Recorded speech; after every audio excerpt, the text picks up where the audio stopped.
तो बच्चों modern history शुरू करते हैं। आपका जो सीयूटी का एग्ज़ाम होता है या जनरली मैं किसी भी एग्ज़ाम की बात करूं तो हिस्ट्री में जो आपके सबसे ज़्यादा क्वेश्चंस आते हैं वो सबसे ज़्यादा क्वेश्चंस आते हैं आपकी मॉडर्न हिस्ट्री में। तो हम लोग पहले आपका मॉडर्न हिस्ट्री शुरू करते हैं। अच्छा, ध्यान से एक एक चीज़ करिएगा क्योंकि जितना भी क्वेश्चन आएगा मैं आपको ये चीज़ अश्योर करने की कोशिश कर रहा हूँ कि आपका 70 to 80% क्वेश्चन जो होगा वो आपको क्लास से ही मिलेगा। हो सकता है 10% क्वेश्चन 20% क्वेश्चन कमीशन कुछ और ले, लेकिन हाँ मैं ये चीज़ भी आपको श्योर करूँगा कि हम लोग वो क्वेश्चंस भी कवर करेंगे, है ना। तो हम लोग जितना भी आपका मैक्सिमम क्वेश्चन होगा वो हम कवर करने की कोशिश करेंगे। तो क्लास को थोड़ा सा ध्यान से देखना। अच्छा, एक चीज़ और, वीडियोस आपके छोटे हैं, दैट इज़ गुड, लेकिन हाँ यहाँ पे हम एक चीज़ याद रखेंगे कि हम वीडियोस को रिपीट कर करके देखेंगे ताकि जो भी चीज़ें हों वो हमें रिवाइज होती जाएं और हमें याद होती जाएं। तो बेटा मॉडर्न इंडियन हिस्ट्री, है ना। तो मॉडर्न इंडियन हिस्ट्री की अगर मैं बात करूं तो मॉडर्न इंडियन हिस्ट्री कब से शुरू होती है या कैसे शुरू होती है। तो यहाँ पे देखो एक चीज़ देखना कि जो आपका मॉडर्न इंडियन हिस्ट्री है वो पूरी मॉडर्न इंडियन हिस्ट्री जो है वो आपका आसपास घूमती है किसके, ब्रिटिशर्स के। पूरी जो आपकी मॉडर्न इंडियन हिस्ट्री है वो आसपास घूमती है किसके, ब्रिटिशर्स के। ठीक है, तो ये चीज़ याद रखेंगे कि भाई हम यहाँ मॉडर्न इंडियन हिस्ट्री में पढ़ते क्या हैं। अगर आपसे पूछे ना कि बेटा मॉडर्न इंडियन हिस्ट्री में हम लोग क्या पढ़ते हैं, तो हम ये देखते हैं कि ब्रिटिशर्स जो हैं, ब्रिटिशर्स कब इंडिया आए, ब्रिटिशर्स का अराइवल देखते हैं हम, है ना। अराइवल का रीज़न क्या रहा, क्या रीजन था जिसकी वजह से ब्रिटिशर्स जो हैं वो इंडिया आए। अच्छा, ब्रिटिशर्स जब इंडिया आए तो इंडिया में कौन कौन से पावर्स थे, है ना, कौन कौन से पावर्स इंडिया में एग्जिस्ट करते थे, कैसे ब्रिटिशर्स ने उन सारे पावर्स को एलिमिनेट किया, है ना, पावर्स को उन्होंने एंड किया, एंड ऑफ अदर पावर्स। बाकी जितने भी पावर्स हैं यहाँ पे और जितने भी राजा हुआ करते थे या यूरोपियंस हुआ करते थे पावर, उन्हें ब्रिटिशर्स ने कैसे ख़त्म किया वो सारी चीज़ें हम देखते हैं। तो मतलब यहाँ पे क्या होगा, ब्रिटिशर्स ने इंडिया को कैसे कॉन्कर किया, कैसे ब्रिटिशर्स ने इंडिया को जीता। उसके बाद हम कैसे देखेंगे ब्रिटिशर्स ने इंडिया को कैसे रूल किया, और बाद में हम मॉडर्न इंडियन हिस्ट्री में क्या देखेंगे आपका, कैसे हमें इंडिपेंडेंस मिला। तो मॉडर्न इंडियन हिस्ट्री में ये छोटी सी चीज़ें आपकी रहती हैं कि ब्रिटिशर्स कब आए, क्यों आए, कैसे आए, वो सारी चीज़ें पढ़ेंगे। जब वो आए तब इंडिया में कौन कौन सी पावर थी जिन्हें ब्रिटिशर्स ने चैलेंज किया, जिन्हें ब्रिटिशर्स ने हराया, और हराने के बाद फाइनली क्या होगा, कैसे उन्होंने इंडिया को रूल किया, और फाइनली कैसे हमने इंडिपेंडेंस गेन किया। तो ये सारी चीज़ें आपकी मॉडर्न हिस्ट्री में आएंगी। तो मतलब आपसे देखा जाए कि मॉडर्न इंडियन हिस्ट्री जो है वो आपका किसके अराउंड घूमेगी, ब्रिटिशर्स के अराउंड, है ना। अब यहाँ पे एक चीज देखना कि जब ब्रिटिशर्स इंडिया आए तो ब्रिटिशर्स इंडिया आएंगे आपका 1608 में, है ना। जब आपकी British east India company establish होगी तो वो कब होगी आपका 1608।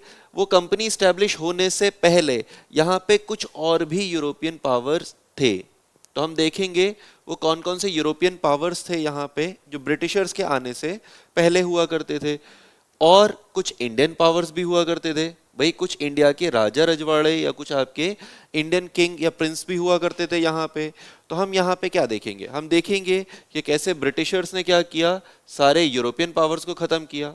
हमारा सीक्वेंस क्या रहेगा कि जो भी यूरोपियन पावर्स आए थे उन्हें कैसे कैसे ब्रिटिशर्स ने ख़त्म किया, और दूसरी चीज़ कैसे आपके जो भी इंडियन प्रिंसली स्टेट्स थे, मतलब भारत के जितने भी राजा रजवाड़े हुआ करते थे, कैसे उन सबको भी ब्रिटिशर्स ने एलिमिनेट किया। तो ये हमारा सीक्वेंस रहेगा। तो पहले हम देखते हैं कि इंडिया में कौन कौन से यूरोपियन पावर्स थे, कब कब वो आए, और कैसे कैसे ब्रिटिशर्स ने उन्हें एलिमिनेट किया, है ना। तो पहला पावर, अच्छा देखो यहाँ कौन कौन से आपके यूरोपियन पावर्स आए, तो हम यहाँ पे याद रखेंगे। पहला आपके कौन आए थे, सबसे पहले पोर्चुगीज, है ना। पोर्चुगीज आए थे, आपने एक नाम सुना होगा वास्को डिगामा, है ना। तो आपका जो फर्स्ट पोर्चुगीज इंडिया आया था वो कौन था आपका, वास्को डिगामा। या और कौन से पावर आए पोर्चुगीज के बाद, डच आए, है ना। उसके बाद आपका ब्रिटिशर्स खुद आएंगे, तीसरे नंबर पे आपके ब्रिटिश होंगे। उसके बाद आपके कौन आएंगे, डेनिस आएंगे जो डेनमार्क से आएंगे, और उसके बाद आपके लास्ट में कौन आएंगे, फ्रेंच। तो बेटा बहुत सारे एग्जाम्स में आपसे ये कॉमनली सीक्वेंस पूछा जाता है। आपसे क्या पूछा जाएगा कि जितनी भी यूरोपियन पावर्स इंडिया आई उनका सीक्वेंस क्या है। तो हम सीक्वेंस याद रखेंगे। सबसे पहले कौन आएगा इंडिया, पोर्चुगीज पूछा जाए। उसके बाद इंडिया कौन आया, डच। उसके बाद कौन आया इंडिया, ब्रिटिश। उसके बाद इंडिया कौन आया आपका, डेनिस। उसके बाद आपका इंडिया कौन आया, फ्रेंच। तो हम यहां पे क्या याद रखेंगे, अगर आपसे सीक्वेंस पूछा जाए, अगर आपसे पूछा जाए कि क्या सीक्वेंस है, अच्छा सॉरी, अगर आपसे सीक्वेंस पूछा जाए, है ना, कि आपके यूरोपियन पावर्स के इंडिया आने का सीक्वेंस क्या है, तो हम सीक्वेंस याद रखेंगे आपका क्या, फर्स्ट पोर्चुगीज, पोर्चुगीज के बाद सेकंड जो होंगे वो आपके डच होंगे, डच के बाद थर्ड होंगे आपके ब्रिटिश, उसके बाद डेनिस होंगे, और जो लास्ट में आएंगे वो कौन होंगे आपके, फ्रेंच। तो हम ये सीक्वेंस याद रखेंगे। इसी सीक्वेंस से हम देखते हैं, है ना, कि सबसे पहले आपके पोर्चुगीज आए, पोर्चुगीज ईस्ट इंडिया कंपनी। तो हम यहाँ पे पहले जो आपका देखते हैं वो देखते हैं पोर्चुगीज ईस्ट इंडिया कंपनी, ठीक है।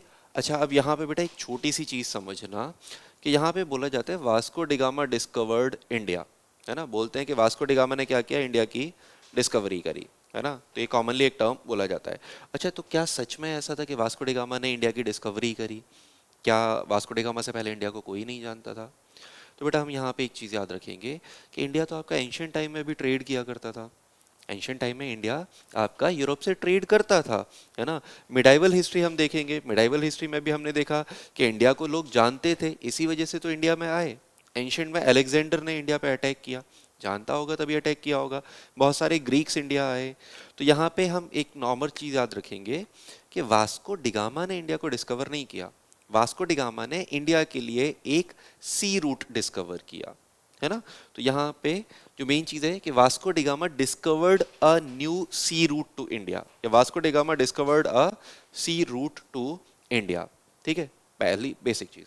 उसके बाद अच्छा रीजन आता है कि सी रूट की जरूरत क्या पड़ी, है ना। अगर हम लैंड रूट से देखो, ये आपको मैप दिख रहा है, ये इंडिया है। अगर मैं लैंड रूट से जाऊंगा तो लैंड रूट से मैं यहां से आपका कवर, या यहाँ से मैं आपका यूरोप में पहुंच सकता हूँ। इधर आपके कुछ माउंटेन्स हैं, चलो यहाँ से भी जा सकते हैं, बट इधर कुछ आपके माउंटेन्स हैं, क्रॉस करने में दिक्कत होगी। लेकिन अगर मैं उन माउंटेन्स को छोड़ दूँ तो ये वाले जो रूट्स हैं, यहाँ से मैं यूरोप जा सकता हूँ। तो जब मैं यहाँ से यूरोप जा सकता था, तब ऐसी क्या ज़रूरत पड़ी जो सी रूट से आना पड़ा? कोई ज़रूरत थी या कोई नई डिस्कवरी थी जिसकी वजह से हम लोग यहाँ पे आए? तो यहाँ पे बस छोटी सी चीज़ याद रखेंगे कि यहाँ पे क्या होगा, यहाँ पे टर्की है, यहाँ पे एक देश है जिसका नाम क्या है, टर्की, है ना। दोबारा से देखते हैं, यहाँ पे एक देश है जिसका नाम क्या है आपका, टर्की, ठीक है। तो यहाँ पे टर्की है। अब टर्की जो है, टर्की पे आपका एक नया एम्पायर स्टैब्लिश होगा, ओटोमन एम्पायर। और जैसे ही ओटोमन एम्पायर यहाँ पर स्टैब्लिश होगा तो इस पूरे एरिया को जो आपका कैप्चर करेगा वो करेगा ओटोमन एम्पायर। अब ओटोमन एम्पायर स्टैब्लिश कब हुआ था आपका, 1453 में। 1453 में क्या हुआ, ओटोमन एम्पायर एस्टैब्लिश हुआ। और ओटोमन एम्पायर के एस्टैब्लिश होने की वजह से ये जो आपका लैंड रूट से जितना भी ट्रेड चल रहा था इंडिया के लिए, वो सारा ट्रेड जो होगा वो हैम्पर होना शुरू होगा। हैम्पर क्यों होगा कि जो यहाँ पे ओटोमन एम्पायर था वो आपके हैवी टैक्सेस लगाएगा, बहुत ज़्यादा टैक्स लगाएगा, जिसकी वजह से जितने भी आपके यहाँ पे वो होंगे ट्रेडर्स, उन्हें काफ़ी नुकसान होगा। जब उन्हें नुकसान होगा तो वो लोग आपका लैंड रूट से ट्रेड करने में प्रॉब्लम होगी। कुछ ऐसी भी चीज़ें बताते हैं कि वहाँ पे बीच में जो आपके ट्रेडर्स थे उन्हें लूटा जाएगा, या इस तरीके की भी चीज़ें होंगी जिसकी वजह से भी आपका ट्रेड जो है वो हैम्पर होगा। तो हम याद रखेंगे कि 1453 में ओटोमन एम्पायर आपका इस्टेब्लिश हुआ, कहाँ पे, टर्की में। और जिसकी वजह से आपका क्या हुआ, लैंड रूट से ट्रेड हैम्पर होगा। और जब लैंड रूट से ट्रेड हैम्पर होगा तो यहाँ पे आपके जितने भी यूरोपियन कंट्रीज हैं, सारे ही यूरोपियन कंट्रीज आपका क्या कोशिश करेंगे कि हम एक नया रूट डिस्कवर करें जिससे हम इंडिया आपका जा सकें, है ना। तो अब सबको इंडिया आना था। अच्छा, इंडिया क्यों आना था, है ना। अगर आपसे नॉर्मली पूछा जाए कि भाई इंडिया में आने की ज़रूरत क्या थी, है ना, कि अगर आपका इंडिया से ट्रेड खत्म हो गया, आप अफ्रीका से ट्रेड करते, अफ्रीका से आप ट्रेड कर सकते थे, आप और कंट्रीज से ट्रेड करते। ऐसे क्या था इंडिया में जो इंडिया से ट्रेड करना ज़रूरी था, है ना। या फिर आपसे पूछा जाए कि यूरोपियंस इंडिया में किस चीज़ का ट्रेड करने आते थे, तो बेटा हम यहाँ पे याद रखेंगे यूरोपियंस इंडिया में ट्रेड करने आते थे आपका स्पाइसेस का, है ना। तो तो आपसे अगर पूछे कि भाई यूरोपियंस जो है वो इंडिया में किस चीज़ के ट्रेड के लिए आते थे, तो हम आंसर हमारा क्या रहेगा कि यूरोपियंस इंडिया में आते थे किसकी ट्रेड के लिए, स्पाइस के ट्रेड के लिए, है ना। अच्छा, स्पाइस की ऐसी उन्हें ज़रूरत क्या थी, ऐसा क्या था कि आपका स्पाइसेस की इतनी ज़रूरत है जिसकी वजह से वो इंडिया में ट्रेड करने आ रहे हैं।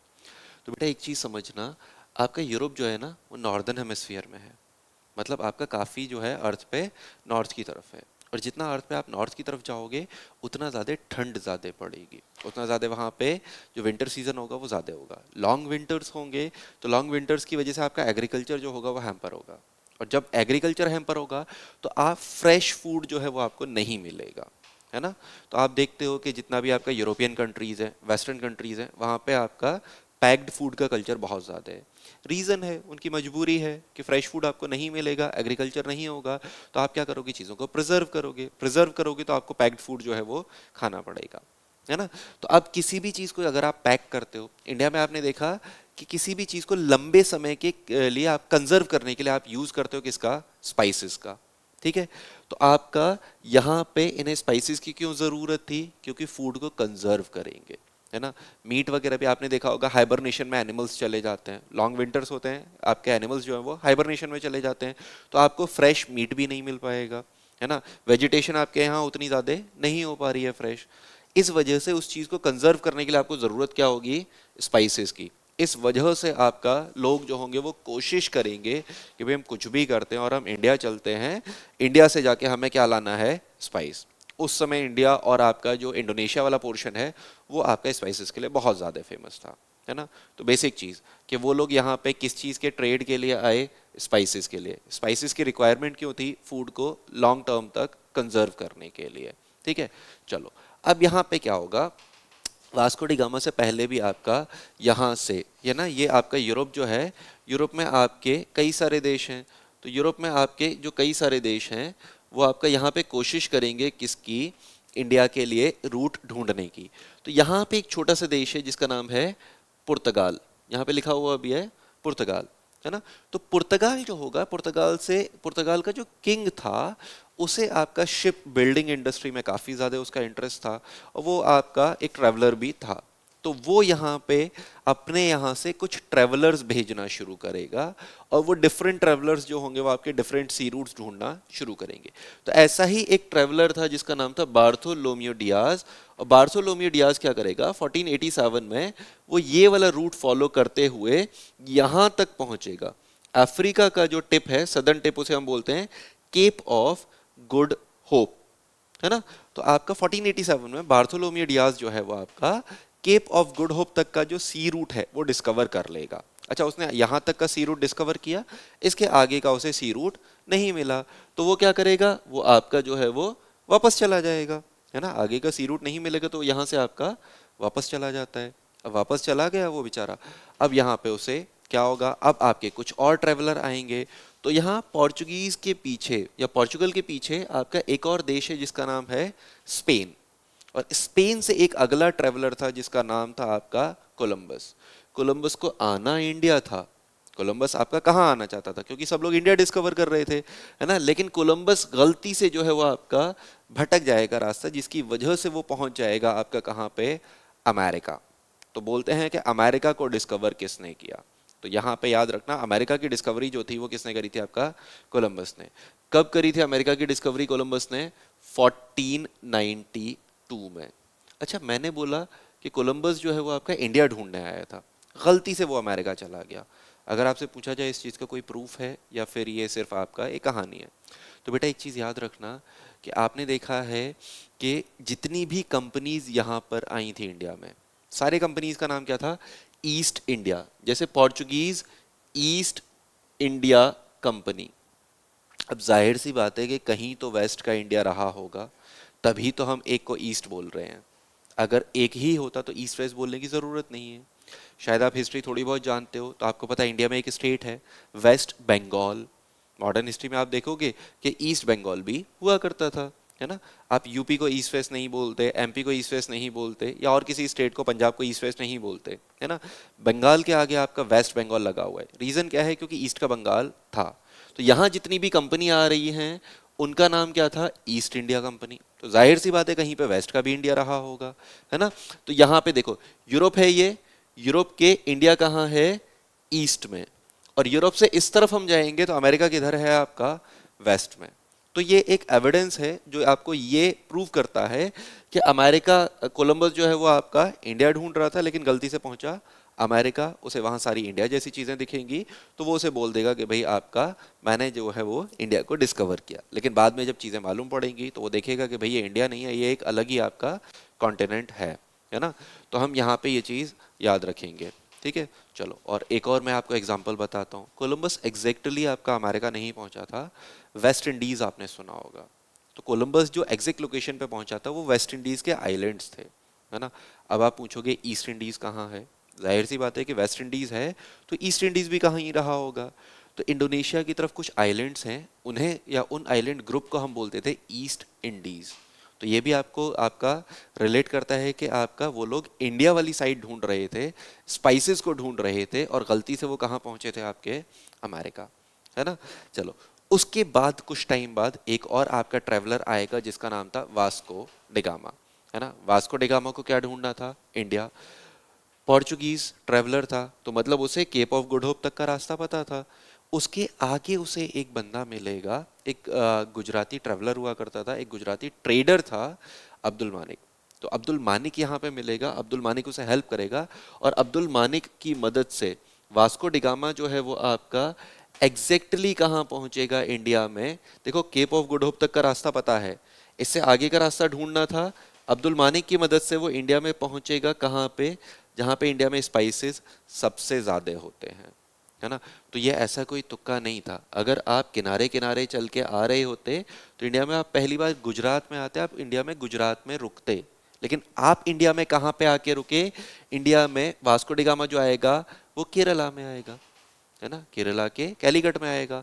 तो भाई ये कोई तुक्का नहीं था कि वो आपका हवा में चलता आ रहा है और एग्जैक्ट जगह पहुंचा। उसे कोई गाइड करेगा ना, कोई उसे थोड़ा सा गाइडेंस देगा, कोई उसे पाथ बताएगा। तो आपसे पूछा जाए वो पाथ किसने बताया था, तो वो था आपका अब्दुल मानिक, है ना। तो ये चीज़ें हम यहाँ तक याद रखेंगे, ये चीज़ें आप पॉइंट फॉर्म में भी देख लेंगे।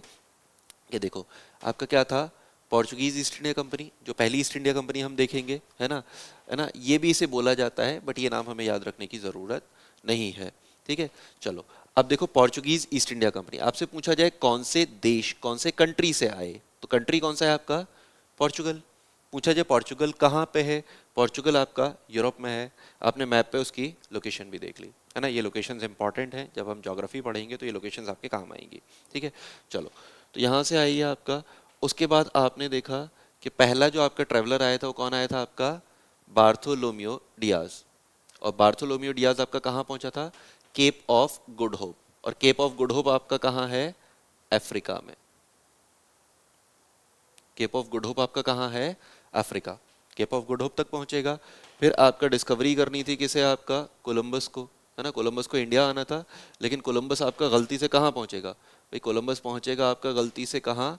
अमेरिका, है ना। तो कोलंबस ने डिस्कवरी करी किसकी? अमेरिका की। अमेरिका में भी अगर आपसे एग्जैक्टली पूछा जाए, है ना, तो आप याद रखोगे ये कहाँ पहुंचा था आपका? वेस्ट इंडीज, है ना। तो पूछा जाए अमेरिका में ये कहाँ पहुंचा था? वेस्ट इंडीज पहुंचा था, ठीक है। उसके बाद आपका अगला ट्रेवलर कौन आया था? वास्को डिगामा, है ना। अगला ट्रेवलर कौन था आपका? वास्को डिगामा, है ना। 20 में 1498 को वास्को डिगामा आएंगे। और वास्को डिगामा एक पोर्चुगीज ट्रेवलर थे जिन्हें एक आपका ट्रेवलर मिलेगा, गुजराती ट्रेडर मिलेगा जिसका नाम क्या था? अब्दुल मानिक। और वास्को डिगामा इंडिया में कहाँ पे आए? केरल के कैलीकट में, है ना। केरल के कैलीकट में आएंगे। केरल के कैलीकट का जो राजा हुआ करता था उसका नाम था जमहुरिन, है ना।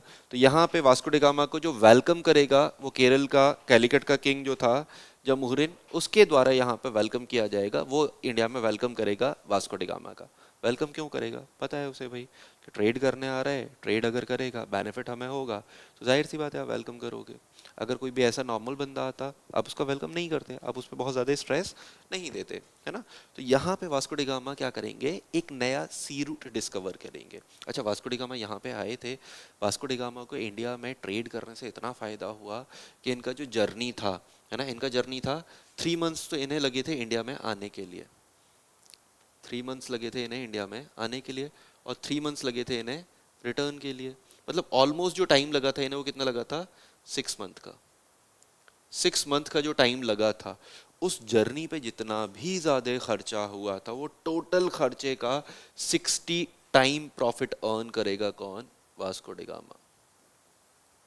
टोटल प्रॉफिट कितना होगा आपका, 60 टाइम प्रॉफिट अर्न होगा उन्हें इंडिया से सी रूट से ट्रेड करने से। अब इतना ज़्यादा प्रॉफिट होगा तो जाहिर सी बात है कि हर बंदा कोशिश करेगा कि यहाँ पे ट्रेड को जो है वो आपका कंटिन्यू रखा जाए। तो वास्को डी गामा आए, वास्को डी गामा के बाद अगला आपका ट्रैवलर था जिसका नाम था पेड्रो अल्वारेस कैब्राल, है ना। तो अच्छा एक चीज़ और याद रखेंगे कि वास्को डी गामा जो आपके आए, वास्को डी गामा जिस शिप से आए, अगर आपसे पूछता है कि भाई उस शिप का नाम क्या है, किस शिप से वास्को डी गामा इंडिया आए, है ना, तो नाम हम याद रखेंगे आपका क्या है, साओ गैब्रियल, है ना। ये शिप का नाम हम यहाँ पे याद रखेंगे। वास्को डी गामा के बाद अगला ट्रेवलर जो आया वो आपका 1500 में, मतलब 1500 में आएगा आपका Pedro Alvares Cabral. Cabral India में आएगा, इंडिया में ट्रेड करेगा, ट्रेड करने के बाद वो इंडिया से वापस चला जाएगा, है ना। यहाँ पे इसके द्वारा और कोई भी कुछ भी चीज़ नहीं होगी, सिर्फ आपने आया, आपने यहाँ पे स्पाइसेस वगैरह चीज़ें खरीदी, आपने उसे शिप में लोड किया, शिप में लोड करने के बाद आप क्या हो गए, उसे वापस चले गए, फिर आप ट्रेड कंटिन्यू करना चाह रहे हो। अच्छा बार बार आप आओगे इंडिया में, बार बार ट्रेड करोगे, तो यहाँ पे क्या होगा, यहाँ पे ट्रेड करने में एक नुकसान है या एक आपको दिक्कत आएगी। दिक्कत क्या आएगी कि बार बार राजा आपको वेलकम थोड़ी ना करेगा, बार बार राजा आपके रहने के और उन सारी चीज़ों के अरेंजमेंट नहीं करेगा। तो यहाँ पे आप ट्रेड को कंटिन्यू करना चाहते हो तो आप क्या करोगे, यहाँ पे एक कंपनी स्टैब्लिश करोगे। आप चाहोगे कि यहाँ पे आपका कोई ट्रेडिंग सेंटर हो और उस सेंटर के थ्रू आप चीज़ें जो है वो लॉन्ग टर्म में रन कर पाओ। तो यहाँ पे पहली प्रॉब्लम क्या थी कि आपको एक ट्रेडिंग सेंटर डेवलप करना था, है ना। दूसरी चीज़ क्या थी, यहाँ पे जब ये पेड्रो अल्वारेस कैब्राल आया था ना, इसके टाइम पे कई सारे बैटल्स हुए थे, कई सारे छोटे छोटे बैटल्स हुए थे। मतलब यहाँ पे देखो एक चीज़, इसे दोबारा से देखना, दोबारा से इस मैप को देखना, आप दोबारा से इस मैप को देखोगे तो आपको कुछ चीज़ें समझ में आएंगी। देखो इंडिया का ये वाला पोर्शन है, इंडिया का जो आपका ये वाला पोर्शन है, इस वाले पोर्शन में है आपका अरेबियन सी, इस वाले पोर्शन में है आपका अरेबियन सी, और मतलब अरब्स ही थे जिन्होंने इंडिया का ट्रेड रूट रोका था, है ना। तो वो लोग थोड़ा डिसलाइक करेंगे कि भाई हमने टैक्सेस लगाए थे ताकि हमें बेनिफिट हो, और ये क्या कर रहे हैं, हमारे टैक्सेस को डॉच करते हुए जा रहे हैं, और इन्होंने एक नया सी रूट ढूंढ लिया, है ना। तो यहाँ पे जो अरब ट्रेवलर्स होंगे, अरब ट्रेडर्स होंगे, चाइनीज ट्रेडर्स होंगे, काफ़ी लोग जो है वो इस चीज़ का अपोज भी करेंगे, है ना। काफ़ी लोग क्या करेंगे, जो पोर्चुगीज इंडिया आ रहे हैं उस चीज़ को अपोज भी करेंगे, जिसकी वजह से क्या होगा, यहाँ पे कुछ आपके कॉन्फ्लिक्ट भी होंगे, है ना, कुछ आपके कॉन्फ्लिक्ट होंगे, और उन कॉन्फ्लिक्ट की वजह से क्या होगा आपका कि यहाँ पे ट्रेड जो है वो आपका हैम्पर होना शुरू होगा। तो यहाँ पे 1502 में वास्को डी गामा को दूसरे बार इंडिया में भेजा जाएगा कि सर हमें यहाँ पे एक सेंटर खोलना है, हमें यहाँ अपना ट्रेडिंग सेंटर खोलना है, एक कंपनी बनानी है। तो आप क्या करो, यहाँ पे जाके बात करो राजाओं वगैरह से, जिससे परमिशन लेनी है आप परमिशन लो, और कुछ भी करके आप कंपनी खोलो। तो 1502 में आपका Vasco D gamma second time India आएंगे, और 1503 मतलब next year Vasco D gamma क्या करेंगे, पहली पोर्चुगीज कंपनी स्टैब्लिश करेंगे, कहाँ पे, कोचीन में। तो आपसे पूछा जाए कि फर्स्ट पोर्चुगीज कंपनी स्टैब्लिश कहाँ हुई थी, कहाँ हुई थी, कोचीन में। कब हुई थी, 1503 में। मेनली किसकी हेल्प से हुई थी, वास्को डी गामा की, ताकि ट्रेड आपका कंटिन्यू रहे। धीमे धीमे ट्रेड आपका कंटिन्यू रहेगा। तो आपके यहाँ पे जो दूसरा प्रॉब्लम था, दूसरा प्रॉब्लम क्या था कि आपके यहाँ पे बैटल्स हो रहे हैं। अब बैटल्स हो रहे हैं तो उन बैटल्स को आपको काउंटर करना है। तो बैटल्स को काउंटर करने के लिए आपका जो है वो अगली चीज़ होगी, ठीक है। टाइम कितना हो गया लगभग, मतलब 15 मिनट से ज़्यादा हो गए, है ना। तो उन बैटल्स को काउंटर करने के लिए आपका क्या होगा, आपके कुछ गवर्नर्स यहाँ पे आएंगे, कुछ मिलिट्री ऑफिसर्स यहाँ पे आना शुरू होंगे, तो जिसके बाद आपकी चीज़ें कंटिन्यू चलेंगी। तो आज यहीं तक देखते हैं, अगला आपका नेक्स्ट लेक्चर में हम इस चीज़ को कंटिन्यू करेंगे। Thank you.